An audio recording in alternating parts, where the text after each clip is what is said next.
Lancement officiel ce mercredi à Conakry du projet Stopper la double épidémie de poliomyélite et de rougeole dans les zones les plus affectées par la COVID-19. L'initiative vise à lutter contre les différentes épidémies présentes dans le pays. La rencontre a mobilisé plusieurs cadres du pays, notamment le ministre de la Santé, général Rémi Lama. Les précisions avec Marcel Soma et Bintou Touré, Aminata Massiri Bangora.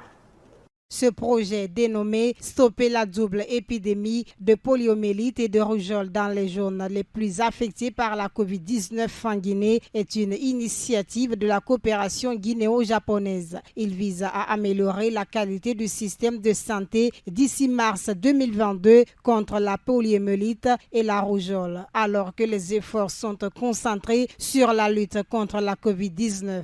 Selon les initiateurs, ce projet d'urgence va apporter une solution rapide à une crise temporaire par une réponse rapide. Toute l'attention est attirée sur la pandémie de la COVID-19, tandis qu'il y a d'autres épidémies, d'autres situations sanitaires qui refont surface.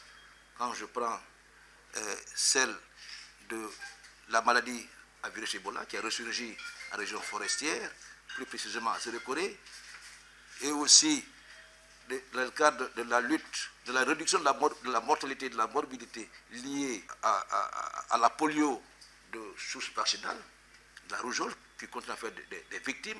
Donc financer un tel projet ne fait que renforcer nos systèmes de santé. En plus de rappeler la nécessité de ce projet, le représentant de l'UNICEF s'engage à accompagner le gouvernement guinéen dans la lutte contre ces épidémies. La mise en œuvre de ce projet permettra d'ici mars 2022 d'améliorer la qualité des services, y compris le maintien de la continuité des services de vaccination, avec une diversification des stratégies selon qu'il s'agisse du milieu urbain ou rural, dans les zones touchées à la fois par la pandémie de la COVID-19, les épidémies de poliovirus et de rougeole, Conakry, Ratoma et Matoto, et Sigiri, Mandiana et Kankan. Je voudrais encore une fois vous exprimer l'engagement et le soutien renouvelé de l'UNICEF à continuer à travailler avec vous dans la lutte commune contre la pandémie et aussi pour mieux améliorer le bien-être des enfants.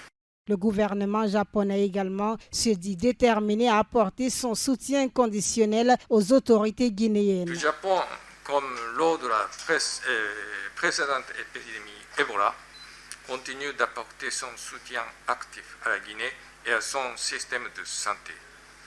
À cet égard, nous considérons qu'il est indispensable de renforcer le système sanitaire de chaque pays afin de lutter contre les épidémies à moyen et long terme.